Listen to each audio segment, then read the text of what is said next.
নমস্কার সকলকে, welcome to notebook. আমি গার্গী। অনেক দিন ক্লাস নিতে পারিনি তোমাদের, এবং কিছু সমস্যার জন্য মানে বুঝতেই পারছো যে যেহেতু এখন একটা ইলেকশন আছে, তো সেই কারণে ক্লাস নিয়ে উঠতে পারিনি। তো এই অলরেডি আমরা আজকে দাঁড়িয়ে আছি, জুলাই মাস পড়ে গেছে, আমার জুনের অনেক ক্লাস বাকি আছে তোমাদের নেওয়া। তো আমি যেটা প্ল্যান করেছি, ডেফিনেটলি তোমাদের ক্লাস তো আমি নেবই। তো আমি মোটামুটি যেটা বাকি আছে, আজকে আমরা 17, 18, 19, 20 জুনের কারেন্ট অ্যাফেয়ার্স একসাথে করে নেব। একটা সিঙ্গেল ক্লাসই যাচ্ছে তোমাদের, এজন্য এটা রেকর্ডেড ফর্মে দিলাম আমি। এবং বাকি যে ক্লাসগুলো দিনগুলো বাকি থাকবে কারেন্ট অ্যাফেয়ার্সে, সেগুলো আমি 2 অথবা 3টে ভাগে তোমাদের রেকর্ড করে উইদিন 2 days দিয়ে দেবো, ঠিক আছে? তো একটু কোঅপারেট করো এই কিছুদিন আমার সাথে। তো তারপরে তো যেমন হয় আমাদের ডেইলি ক্লাস সব সকালবেলা সেরকমই হবে। তো আমি সময় নষ্ট না করে ক্লাসটা শুরু করে দিচ্ছি। আমাদের আজকের ফার্স্ট কোয়েশ্চেন যেটা আমরা আলোচনা করছি সেটা হচ্ছে, which day has been celebrated as combat desertification and drought 2023? তাহলে প্রত্যেক বছর কোন দিনটা, ডেজার্ট মানে বুঝতেই পারছি আমরা যে মরুভূমি, তাহলে কমব্যাট মরুভূমি যাতে না হয়, ডেজার্টিফিকেশন যাতে না হয়, তো সেই কারণে ডেজার্টিফিকেশন মানে ডেজার্ট হয়ে যাওয়া। Desertification is an increasing ecological problem.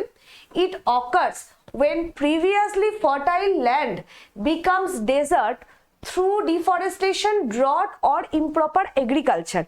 তাহলে উপযুক্ত এগ্রিকালচার অথবা খরা অথবা গাছ কেটে ফেলার জন্য যদি আগে যে ল্যান্ডটা খুব উর্বর ছিল সেই জমিটা যদি ধীরে ধীরে ডেজার্ট বা মরুপ্রায় বা মরুভূমিতে পরিণত হয়, তাহলে সেই প্রসেসটাকে কিন্তু আমরা ডেজার্টিফিকেশন বলছি, যেটা কিনা একটি ইকোলজিক্যাল প্রবলেম বর্তমানে।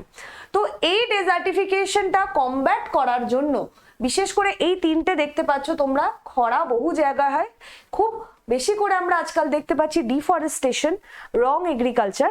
তো এই কারণে এই দিনটা কিন্তু খুব ইম্পর্টেন্ট, এবং এটা কিন্তু সারা বিশ্বময় এটা কিন্তু অবজার্ভ করা হয়। 1994 সাল থেকে 17ই জুন কিন্তু এই দিনটা অবজার্ভ করা হয়, world day to combat ডেজার্টিফিকেশন and drought. এবং পাবলিক অ্যাটেনশন, এই একটা গুরুতর বিষয়ের দিকে পাবলিক অ্যাটেনশন ড্র করার জন্যই কিন্তু এই দিনটা কিন্তু ইউনাইটেড নেশন কনভেনশনে ফিক্স করা হয়েছিল। এই কনভেনশনটা মেনলি আমাদের পৃথিবীকে বাঁচানোর জন্য হয়েছিল, ঠিক আছে? 2023 সালের এই দিনটার থিম হচ্ছে হার ল্যান্ড হার রাইটস। এবং এই থিমটা কিন্তু কোথাও না কোথাও দেখো, যদি আমরা থিমটা দেখি, হার ইউজ করা হয়েছে, তাহলে কিন্তু এক্ষেত্রে ইকুয়াল অপরচুনিটি যাতে মহিলারা পায় তাদের জমি জায়গা নিয়ে, তো তার উপর বেস করেই কিন্তু এই থিমটা, the theme emphasises that investing in women's equal access to land and associated assets is a direct investment in their future and the future of humanity, ঠিক আছে? তো এবার আমরা নেক্সট প্রশ্নে চলে যাই। আমি আজকে যেহেতু অনেক দিনের একসাথে আলোচনা করব, তো সেই ক্ষেত্রে আমরা যে স্ট্যাটিক জিকে পোর্শন, আমরা ডেফিনেটলি কোয়েশ্চেনটা আলোচনা করব, কিন্তু তার সাথে আমরা যে দেশের আলোচনা করি, স্টেটের আলোচনা করি, সেগুলো যেগুলো অলরেডি রিপিটেড হয় সেইটা আমি একটু এই ক্লাসে কম ব্যবহার করব, ঠিক আছে? কম আলোচনা করব। নেক্সট কোয়েশ্চনে চলে যাচ্ছি। Defence ministry approved procurement of 31 MQ-9B armed drones from which country?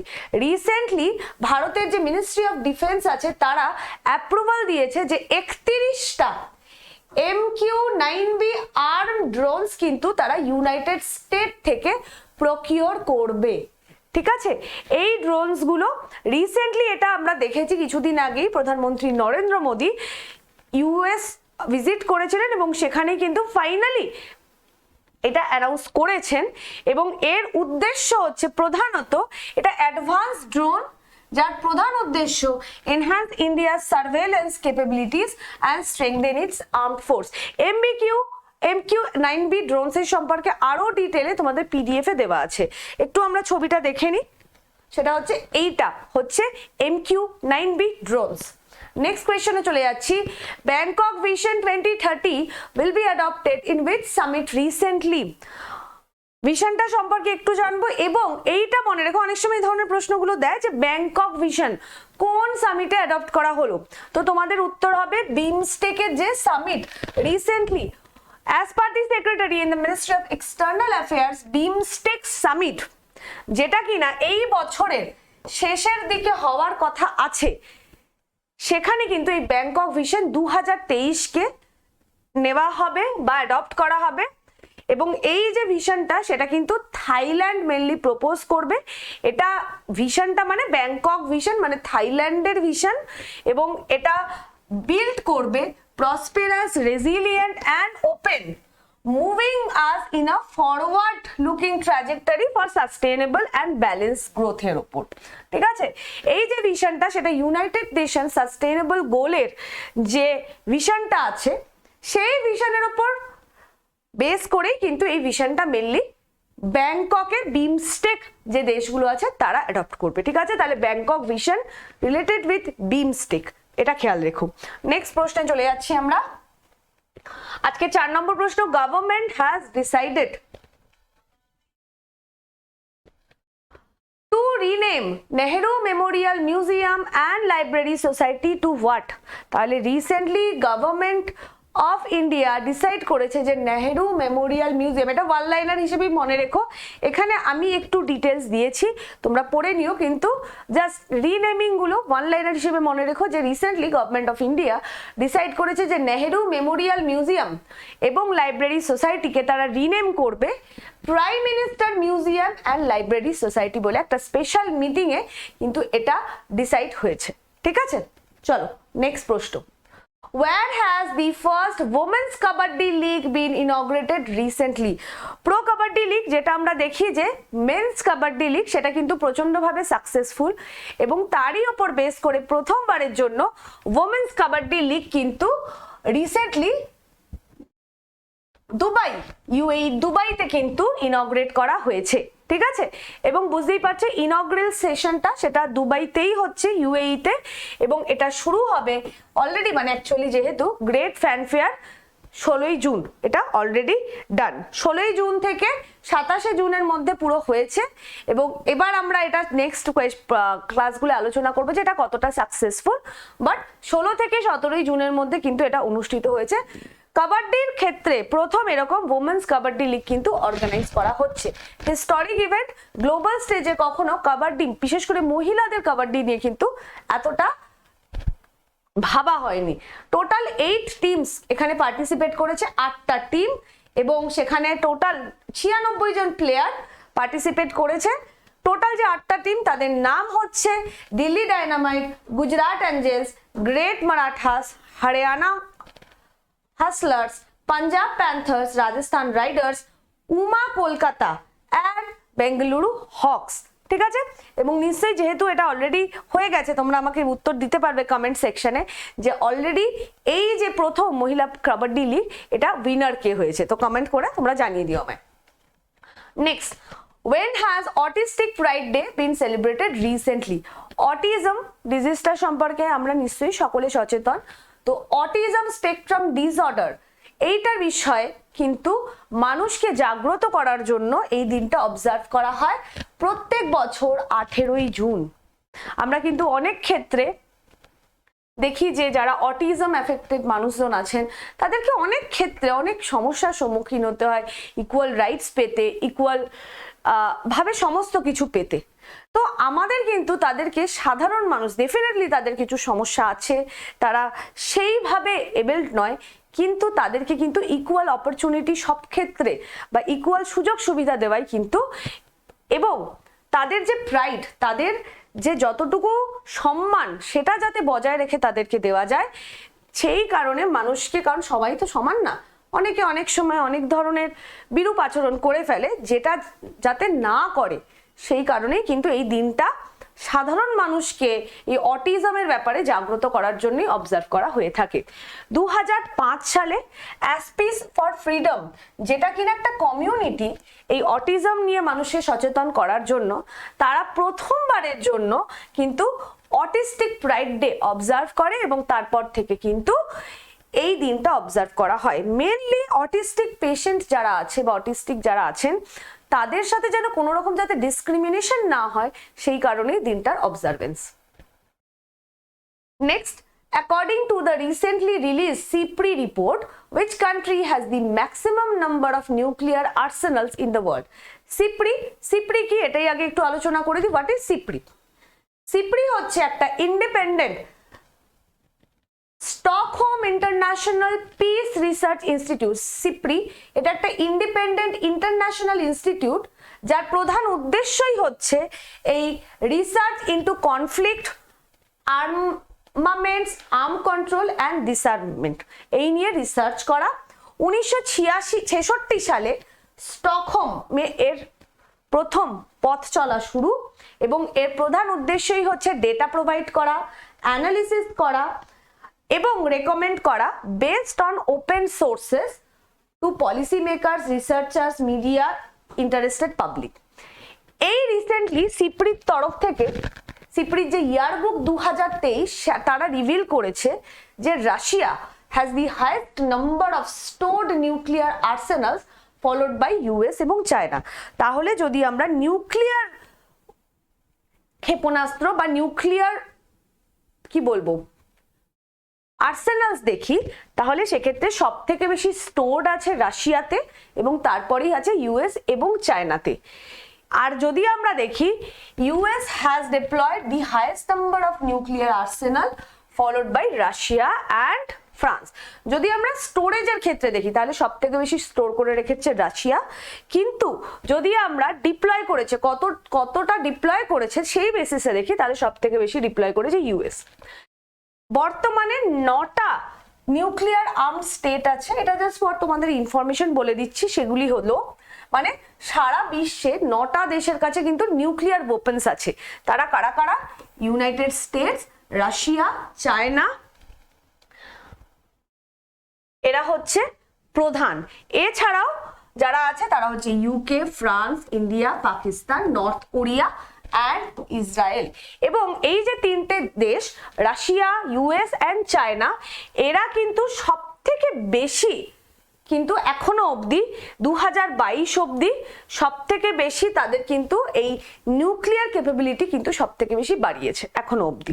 ঠিক আছে, তো এবার নেক্সট কোয়েশ্চেনে আমরা চলে যাই 8 নম্বর প্রশ্নে। Which countries government has recently launched Y-Break Yoga at office chair?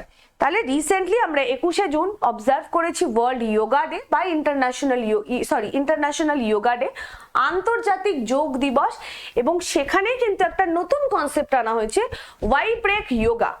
এর আগে অলরেডি কিন্তু ওয়াই ব্রেক কনসেপ্টটার সাথে আমরা পরিচিত। ওয়াই ব্রেক ইন্ট্রোডিউস করা হয়েছিল মিনিস্ট্রি অফ আয়ুষের তরফ থেকে, যার প্রধান উদ্দেশ্য ছিল with an aim to get de-stressed, refreshed and refocused at the workplace. The National Institute of তাহলে এর প্রধান উদ্দেশ্য ছিল একটা ব্রেক নেওয়া, ওয়াই ব্রেক নেওয়া। তোমার বিজি শিডিউলে সারাদিন এমন হয়, আমার ক্ষেত্রেই হয়, সারাদিন চেয়ারে বসে আছি, ওঠাই হচ্ছে না, মেন্টালি প্রচুর কাজ করছি কিন্তু ফিজিক্যালি কোনো কাজ হচ্ছে না।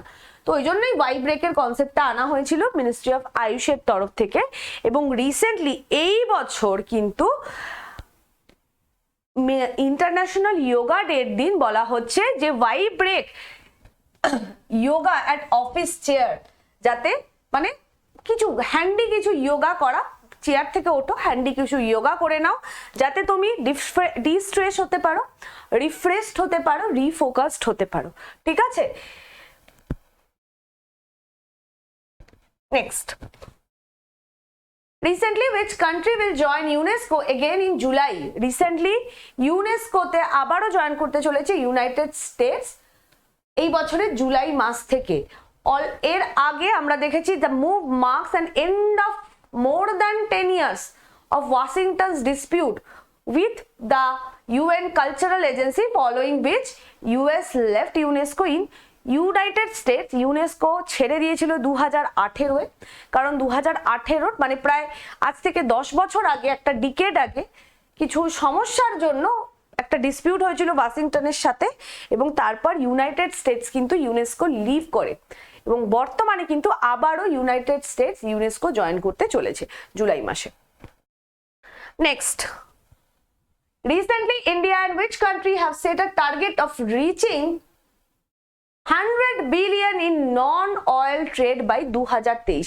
আমরা দেখেছি যে সাধারণত ইউনাইটেড এমিরেটস এর সাথে ইউনাইটেড আরব এমিরেটস এর সাথে ভারতের যে প্রধান বিজনেসটা সেটা কিন্তু হয় তেলের ক্ষেত্রে, কিন্তু রিসেন্টলি ইন্ডিয়া এবং ইউএই একটা টার্গেট রেখেছে যে তাদের যে নন অয়েল ট্রেড, মানে অয়েলটাকে বাদ দিয়ে যে সমস্ত ট্রেডগুলো হয় সেগুলোকে বর্তমানে যেটা ইউনাইটেড স্টেটস ডলার 48 বিলিয়ন, সেটাকে 2030-এর মধ্যে কিন্তু 100 বিলিয়নে নিয়ে যাবে বলে রিসেন্টলি এটা ভারত এবং ইউএই দুজনেই ভেবেছে। ঠিক আছে, এটা রিসেন্টলি যে জয়েন্ট একটা মিটিং হয়েছিল, joint committee of India UAE comprehensive economic partnership agreement, সেখানে কিন্তু এই এগ্রিমেন্টটা যেটা লাস্ট ইয়ার এটা ইমপ্লিমেন্ট করা হয়েছিল সেখানেই, এবং রিসেন্টলি এটা এই মিটিং এ ডিসকাস করা হয়েছে। Recently, the Chief Minister of which state has launched an app for the safety of the citizen? তাহলে অরুণাচল প্রদেশ রিসেন্টলি একটা অ্যাপ লঞ্চ করেছে যার নাম হচ্ছে অরুণ পোল। নামটা মনে রেখো, জিজ্ঞেস করতে পারে, যদিও অরুণ পোল থেকেই তোমরা কিন্তু অরুণ শব্দটা থেকেই কিন্তু অরুণাচল প্রদেশ বুঝতে পারবে। অরুণ পোল নামক একটি এমার্জেন্সি ফিচারের মোবাইল অ্যাপ লঞ্চ করেছে অরুণাচল প্রদেশ গভর্নমেন্ট, এবং সেটা মেনলি তার যে অরুণাচল প্রদেশে যে সমস্ত নাগরিক আছে তাদের সিকিউরিটি এবং সেফটির জন্য।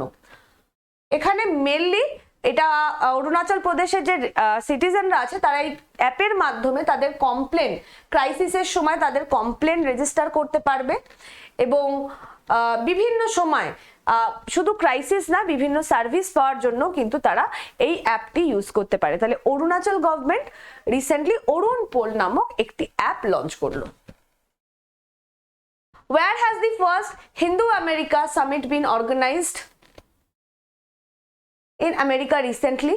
তাহলে রিসেন্টলি হিন্দু আমেরিকা, প্রথমবারের জন্য হিন্দু আমেরিকা সামিট রিসেন্টলি কোথায় লঞ্চ করা হচ্ছে? এটা লঞ্চ করা হয়েছে ইউএস ক্যাপিটাল হিলে। Inaugural Hindu American summit for political engagement organised by a group of Indian American, কিছু ভারতীয় বংশোদ্ভূত আমেরিকান মিলে এটা 14ই জুন কিন্তু ইউএস ক্যাপিটাল হিলে এটা অনুষ্ঠিত হয়েছে, ফার্স্ট হিন্দু আমেরিকান সামিট।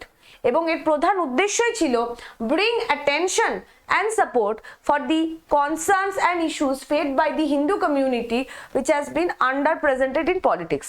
তাহলে কোথাও না কোথাও হিন্দু কমিউনিটি যারা ওখানে কার পলিটিক্সে, ইউএস এর পলিটিক্সে আন্ডার প্রেজেন্টেড, তাদের দিকে যাতে নজর ঘোরানো যায় বা অ্যাটেনশন যাতে তারা পায়, সেই কারণেই কিন্তু এই সামিটটা অর্গানাইজ। নামটা খেয়াল রেখো, প্রথমবারের জন্য এরকম একটা যেহেতু সামিট অর্গানাইজ করা হচ্ছে তো সেটা একটু খেয়াল রেখো। নেক্সট, হু উইন্স ইন্দোনেশিয়া ওপেন? রিসেন্টলি দুজন ভারতীয় শাটলার সাত্বিক সাইরাজ রানকিরেড্ডি এবং চিরাগ শেট্টি, এনারা দুজনে কিন্তু ইন্দোনেশিয়া ওপেন জিতেছেন, এবং এনারা যে রেইনিং মানে গত বছরের world champion Aaron chia and so weak of Malaysia, তাদেরকে হারিয়ে কিন্তু এই প্রথমবারের জন্য তারা জিতেছেন, এবং এর সাথে সাথে তারা they become India's first ever doubles pair to win the prestigious tournament. এর আগে কিন্তু মানে প্রথমবারের জন্য প্রথম ভারতীয় জুটি হলো যারা কিন্তু এই টুর্নামেন্টটা ডাবলসে জিতলো।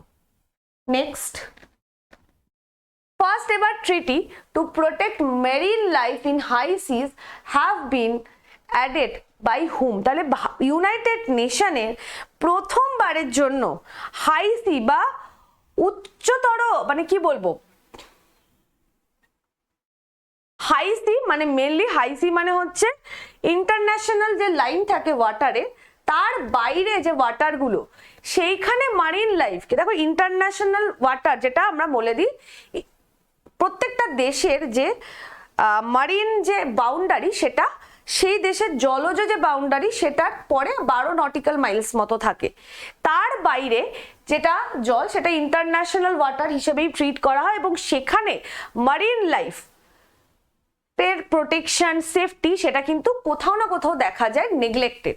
তাহলে প্রথমবারের জন্য United Nations outside national boundaries, কোনো দেশের যে ন্যাশনাল বাউন্ডারি তার বাইরে যে ওয়াটারটা সেটাকে আমরা হাই সি বলি, সেই হাই সিতে যেটা কিনা এই বিশ্বে যে ওয়াটার সারফেস আছে বা ওয়াটারের এরিয়া আছে তার ম্যাক্সিমামটা সেই এরিয়াটা, সেইখানে যে মেরিন লাইফ বা জলজ প্রাণীদের বা জলজ উদ্ভিদের যে জীবন তাদের বিষয় কনসার্নের জন্য আলোচনার জন্য প্রথমবার ইউনাইটেড নেশনে কিন্তু একটা রেজলিউশন অ্যাডপ্ট করার কথা ভাবা হয়েছে এবং the treaty is the first to specially focus on biodiversity of international waters outside the jurisdiction of any nation. Actually এই ইন্টারন্যাশনাল ওয়াটার বা হাই সি কোনো দেশের জুরিসডিকশন এদের আন্ডারে থাকে না, ফলে সমস্যা সবসময় হয়।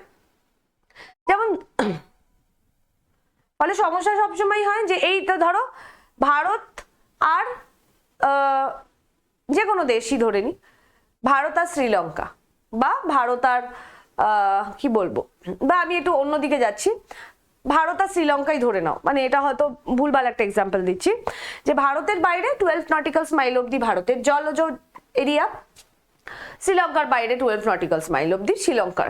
এবার ধরো এই পোর্শনটা ইন্ডিয়ার, এই পোর্শনটা শ্রীলঙ্কার, এবার এই মাঝের যে পোর্শনটা জলের এটা হচ্ছে, এটা অ্যাকচুয়ালি শ্রীলঙ্কারও জুরিসডিকশনে পড়ছে না, ইন্ডিয়ারও জুরিসডিকশনে পড়ছে না, তাহলে এই পোর্শনটাকে this is called high sea. এবং যেহেতু এই পোর্শনটা কোনো দেশেরই পড়ছে না, এখানে যে জলজ প্রাণী আছে তাদের জীবন তাদের নিয়ে কেউ ভাবনা চিন্তা তেমন করে না, তো প্রথম এই ভাবনা চিন্তাটা তাহলে শুরু করছে ইউনাইটেড নেশনস। এবং এই রিলেটেড কিন্তু এইখানে যে জলজ প্রাণী বা জলজ উদ্ভিদরা আছে তাদেরকে কি করে প্রোটেক্ট করা যায় সেই নিয়ে প্রথমবারের জন্য ট্রিটি করছে ইউনাইটেড নেশন। নেক্সট প্রশ্নে চলে আসি, who created history by winning a bronze medal at the Asian fencing championship in Wuxi, China?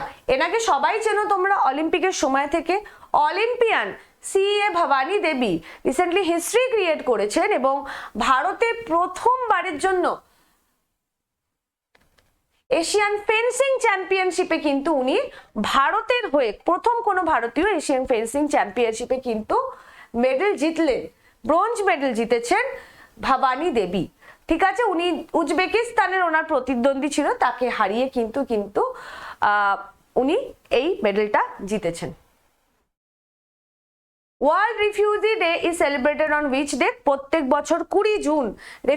Refugee কথাটা আমাদের সাথে আমরা জানি পরিচিত, কারণ একসময় ভারত পাকিস্তান ভাগ হওয়ার পরেও রিফিউজি ব্যাপারটা খুব করে এসেছিল।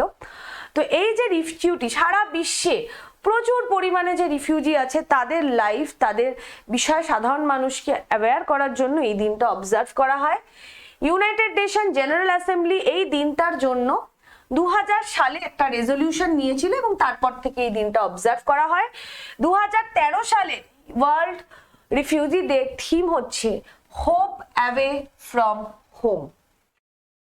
নেক্সট কোয়েশ্চেনে চলে যাচ্ছি আমরা। PM Narendra Modi started his 5-day visit to which country? তাহলে রিসেন্টলি ইউনাইটেড স্টেটস এবং ইজিপ্টে গেছিলেন প্রধানমন্ত্রী নরেন্দ্র মোদী 5 দিনের ভিজিটে। জাস্ট একটু নোট ডাউন করে নিও, সামনে পরীক্ষা বিভিন্ন থাকে অনেক সময়, তো রিসেন্ট ভিজিটগুলো খুব কারেন্ট বেসিসে জিজ্ঞেস করা হয়। মানে ধরো এই জুনে উনি ভিজিট করেছেন, সামনের বছরের জুনে কিন্তু এই ভিজিটটা নিয়ে প্রশ্ন করবে না, চান্সেস খুব কম। তো এটা রিসেন্টলি 3-4 মাসের যে পরীক্ষাগুলো সেখানে জিজ্ঞেস করতে পারে, তো এই কারণে ভিজিটটা একটু ডেট ওয়াইজ খাতায় নোট ডাউন করে রাখবে, ঠিক আছে?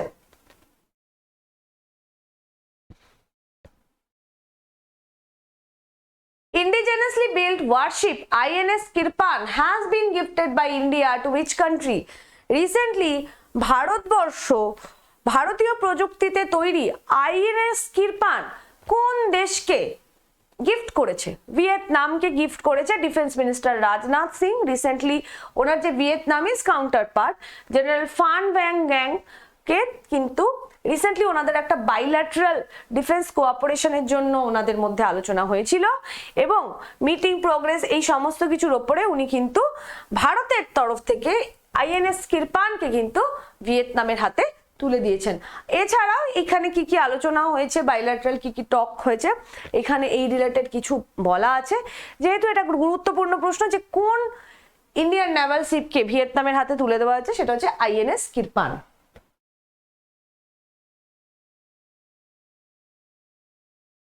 Government appointed whom as raw chief, very very important প্রশ্ন, VV important, VV অ্যাড করে দাও। র চিফ, র রিসার্চ অ্যানালিসিস উইং, ঠিক আছে, তার প্রধান হিসেবে কাকে রিসেন্টলি কেন্দ্রীয় সরকার নিযুক্ত করেছে? র এর ব্যাপারে ডিটেলে বলিনি, তোমরা আগে আলোচনা করেছি, ক্লাসটা যেহেতু লেংদি হয়ে যাবে বলছি না। আইপিএস অফিসার রবি সিনহা কে কিন্তু রিসেন্টলি র এর চিফ হিসেবে অ্যাপয়েন্ট করা হলো। উনি 1988 ব্যাচে ছত্তিশগড় ক্যাডারের একজন আইপিএস অফিসার এবং লাস্ট উনি স্পেশাল সেক্রেটারি, ক্যাবিনেট সেক্রেটারিয়েটে রিটায়ার করেছেন। ওনার অ্যাপয়েন্টমেন্টটা রিসেন্টলি কিন্তু 2 বছরের জন্য করা হলো। বিগত মানে লাস্ট যিনি ছিলেন সামন্ত কুমার গোয়েল, উনি 30শে জুন ওনার টেনিওর কমপ্লিট করে রিটায়ার করেছেন এবং ইনি কিন্তু 1 জুলাই থেকে ওনার কার্যভার, রয়ের কার্যভার গ্রহণ করে নিয়েছেন। ভীষণ ইম্পর্টেন্ট প্রশ্ন এটা, বিভিন্ন পরীক্ষায় আসার chances 99%। Next, who launched the upcoming national game mascot? Upcoming যে ন্যাশনাল গেম যেটা গোয়াতে অনুষ্ঠিত হতে চলেছে, 37th ন্যাশনাল গেম, তার ম্যাসকটকে রিসেন্টলি গোয়ার chief minister Pramod Sawant launch করলো এবং এই ম্যাসকটের যেটা নাম মনে রেখো, এটা ভীষণ প্রশ্ন আসে।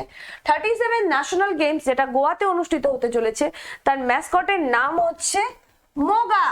Muga basically represents the Indian bison, ঠিক আছে, এই যে Muga, this is Muga. Next প্রশ্নে চলে যাচ্ছি, who is said to become America's first Muslim female federal judge? Nusrat Chowdhury, যিনি কিনা বেসিক্যালি বাই বার্থ একজন বাংলাদেশি, প্রথম বাংলাদেশি আমেরিকান একজন, এবং আরো বেশি করে বলতে পারি যে আমেরিকার প্রথম মহিলা মুসলিম ফিমেল মুসলিম ফেডারেল জাজ বাংলাদেশ বংশোদ্ভূত নুসরাত চৌধুরীকে কিন্তু রিসেন্টলি অ্যাপয়েন্ট করা হলো। এর আগে কোনো মহিলা মুসলিম মহিলা কিন্তু ইউএস এর কোথাও ফেডারেল জাজ হিসেবে অ্যাপয়েন্টেড হয়নি। Which state tops in wind energy adoption during financial year 2022-23? যদি আমরা ফিনান্সিয়াল ইয়ার 2022-23-এ কোন দেশ বা কোন রাজ্য সব থেকে বেশি উইন্ড ক্যাপাসিটি অ্যাড করেছে তাদের বিগত ক্যাপাসিটিতে, তাহলে সেখানে প্রথম যে রাজ্যটি সেটি হচ্ছে রাজস্থান। 2022-23 এই ফিনান্সিয়াল ইয়ারে রাজস্থানের যে আগের যা উইন্ড ক্যাপাসিটি ছিল তার থেকে রাজস্থান তার উইন্ড ক্যাপাসিটি সব থেকে বেশি বাড়িয়েছে 28টি রাজ্যের মধ্যে। রাজস্থানের পরেই যার নাম আসে তারা হচ্ছে গুজরাট এবং Tamil Nadu. Recently, the first ever airline from Northeast gets approval to fly India. What is the name of the airline? North eastern বা উত্তর পূর্ব ভারতের প্রথম এয়ারলাইন যে কিনা লাইসেন্স পেয়ে ওরা অ্যাপ্রুভাল পেল, সেটি হচ্ছে Jet Wings Airways. 14 June 2023 Guwahati based এই এয়ারলাইনটি কিন্তু এনওসি পেল বা নো অবজেকশন সার্টিফিকেট পেল from ministry of civil aviation to operate as schedule commuter air transport service in the north eastern region of India, এবং এর সার্ভিস কিন্তু মনে করা হচ্ছে অক্টোবর মাস থেকে শুরু হয়ে যাবে। এই যে রিজিয়নাল যে এয়ার কানেক্টিভিটির পার্ট যেটা কিনা আমাদের ইউনাইটেড সেন্টারের উড়ান স্কিমের আন্ডারে পড়ে, তার কিন্তু এটা একটা ভীষণ গুরুত্বপূর্ণ স্টেপ। নেক্সট প্রশ্নে চলে যাচ্ছি আমরা, who again become the PM of Kuwait? Kuwait একটা western Asian country, capital Kuwait city, তার আবারও তার প্রধানমন্ত্রী হিসেবে অ্যাপয়েন্টেড হলেন শেখ আহমদ নওয়াফ আল আহমদ আল সাবাহ। ঠিক আছে। গভর্নমেন্ট আমরা জানি unitary parliamentary semi constitutional monarchy government. কুয়েতের কারেন্সি হচ্ছে কুয়েতি দিনার। তো এর কিন্তু নতুন যিনি পিএম হলেন, পুরনো পিএমই আবার রি-ইলেক্টেড হলেন। Recently, which mobile app was launched for Indian dairy industry by Union government? ভারতবর্ষের ডেয়ারি ইন্ডাস্ট্রির জন্য রিসেন্টলি কোন মোবাইল অ্যাপটি ইউনিয়ন গভর্নমেন্ট লঞ্চ করলেন? তার নাম হচ্ছে দুগ্ধ সংকলন সাথী মোবাইল অ্যাপ। এইভাবেই তোমাদের জিজ্ঞেস করতে পারে যে Dugdh Sankalan Sathi mobile app is related to which industry? তো dairy industry. Union minister Mahendra Nath Pandey, যিনি কিনা এটা রিসেন্টলি লঞ্চ করলেন। এবং দ্য অ্যাপ কি করবে, অ্যাপটার কাজ কি হবে? The app will address the key challenges in the milk collection process which ultimately benefit the milk producers and contribute to the growth of the dairy sector. Next চলে যাচ্ছি আমরা। Who recently got the European Essay Prize 2023? সবার কাছে পরিচিত অরুন্ধতী রয়, যিনি কিনা 45th European essay prize পেলেন lifetime achievement ক্যাটাগরিতে by the Charles Veillon foundation of the French translation. এবং এটা যেটার জন্য উনি পেয়েছেন সেটা হচ্ছে ওনার একটা এসের কম্পাইলেশন আছে যার টাইটেল হচ্ছে আজাদি, যেটা 2021-এ কি বলবো প্রকাশ পেয়েছিল। তার জন্য কিন্তু এটা উনি ইউরোপিয়ান এসে প্রাইজটা পেলেন। ঠিক আছে। এই যে ইউরোপিয়ান এসে প্রাইজটা, এটি mainly it honour the work of an author or the book. কোনো একজন লেখকের কাজকে বা তার পার্টিকুলার একটি কাজ বা বইকে কিন্তু যেটা কিনা মানুষের চিন্তা শক্তিতে রেভলিউশন আনতে পারে, সেই জন্য কিন্তু এই প্রাইজটি দেওয়া হয়ে থাকে প্রধানত। When is World Crocodile Day 2023 observe? বুঝতেই পারছো, খুব শর্টে বলছি, এটা আর কিছু জানার দরকার নেই। 17ই জুন ওয়ার্ল্ড ক্রোকোডাইল ডে। সারা বিশ্বে যাতে ক্রোকোডাইল কনজারভেশনে নজর দেওয়া হয়, সেই দিকে মানুষের নজর কাটতে বা অ্যাটেনশন কাটতে কিন্তু এই দিনটা সারা বিশ্বে 17ই জুন অবজার্ভ করা হয়। আজকে শেষ প্রশ্ন, who received Gandhi peace prize for 2021? 2021-এর গান্ধী পিস প্রাইজ কে পেলেন এটা একটু বলে দিই। গান্ধী পিস প্রাইজের নামে আগে গান্ধী পিস প্রাইজ 1995 সালে প্রথম দেওয়া শুরু হয় এবং মহাত্মা গান্ধীর 125তম জন্মবার্ষিকীর কে সেলিব্রেট করার জন্য এই গান্ধী পিস প্রাইজ দেওয়া শুরু হয়েছিল। এখানে মেনলি ক্যাশ প্রাইজ দেওয়া হয় 1 কোটি টাকা, এছাড়া একটা সাইটেশন প্লেক এবং একটা কিছু হ্যান্ডলুম আইটেমস দেওয়া হয়ে থাকে। সমস্ত পার্সনকে এটা দেওয়া যেতে পারে, মানে এটা এমন না যে শুধু ভারতীয়কে দেওয়া যেতে পারে, অভারতীয়দেরও কিন্তু এটা দেওয়া যেতে পারে। প্রথম এটা মানে 1995 সালে যিনি পেয়েছিলেন তিনি হচ্ছেন একজন তানজানিয়ান পলিটিশিয়ান ছিলেন, জুলিয়াস নায়ের। উনি এই গান্ধী পিস প্রাইজ পেয়েছিলেন এবং বুঝতেই পারছো গান্ধী পিস প্রাইজ পাওয়ার প্রধান উদ্দেশ্যই হচ্ছে যারা কিনা পিস বা শান্তি রক্ষার্থে যে সমস্ত মানুষদের কন্ট্রিবিউশন আছে। 2020-তে এই অ্যাওয়ার্ডটি পেয়েছিলেন বঙ্গবন্ধু শেখ মুজিবুর রহমান এবং 2021-এ এই প্রাইজটি কিন্তু কোনো ব্যক্তি পেলেন না, একটি প্রেস পেল, গীতা প্রেস।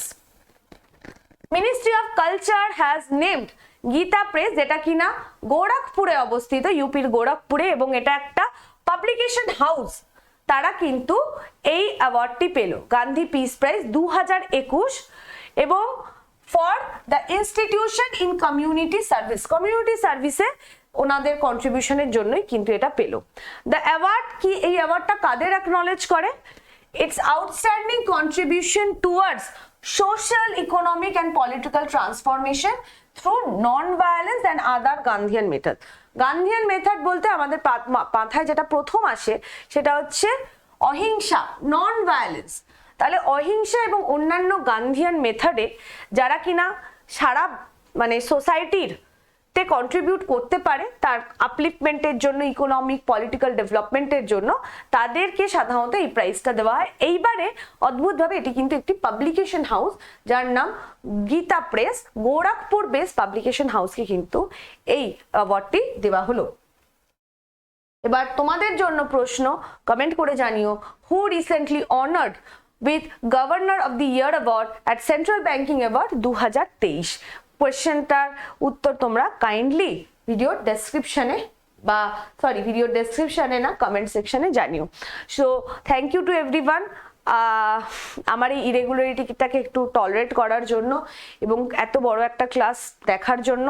আমি আপ্রাণ চেষ্টা করছি যাতে 1-2 দিনের মধ্যে তোমাদের বাকি যে দিনগুলো আছে সেগুলোরও 1, 2 বা 3টে ক্লাসের মধ্যে যাতে আমি রেকর্ডেড ভিডিওটা দিয়ে দিতে পারি। তারপরে আমি তোমাদেরকে ফুল মাসের কারেন্ট অ্যাফেয়ার্সের পিডিএফটাও শেয়ার করে দেবো। Thank you to everyone and sorry again, আমি আবারও সরি বলছি তোমাদের সকলকে কন্টিনিউ ক্লাসটা না নেওয়ার জন্য। বাট আমি একেবারে নিরুপায়, মানে কি বলবো, দেখছো গলার অবস্থা কি, ঘুম হয় না ঠিকঠাক করে, মানে এতটাই মানে কি বলবো প্রেশার আছে যে কিছু বলার নেই আমার। আর জাস্ট তোমাদের দেখেছো 2021-এর মেনের রেজাল্ট বেরিয়েছে, A-B'র ইন্টারভিউ শিডিউল দিয়েছে। যারা যারা সিলেক্টেড হয়েছে তাদের আমার তরফ থেকে অনেক অনেক শুভেচ্ছা। খুব ভালো করে ইন্টারভিউ দাও। অনেকে আমার সাথে যোগাযোগ করার চেষ্টা করেছিল, আমি সত্যি কথা বলতে সময় বার করে উঠতে পারিনি।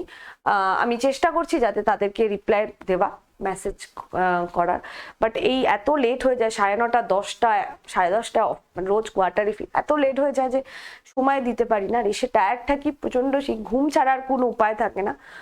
তো যাই হোক, আবারও সরি বলছি তোমাদের সকলকে। এবং আজকে তোমরা একটা কি বলবো, কালকে অবশ্যই তোমাদের কাছে একটা ভিডিও তো আমি আপলোড করব। ভিডিও না, তোমাদের কাছে আকাশ স্যার কিছু সারপ্রাইজ নিউজ আসছেন, নিশ্চয়ই তোমরা নোটিফিকেশন দেখেছো। আমি আশা রাখবো যে যেভাবে তোমরা বিগত দিনগুলোতে নোটবুকের সাথে ছিলে, এই নতুন পথ চালাতেও তোমাদেরকে সাথে পাবো। ধন্যবাদ তোমাদের সকলকে। মানে কি বলবো, আমার কিছু বলার নেই। তবে আমি চেষ্টা করছি আপ্রাণ তোমাদের বাকি ক্লাসেসগুলো খুব তাড়াতাড়ি নিয়ে নেবার। থ্যাংক ইউ, বাই, ভালো থেকো।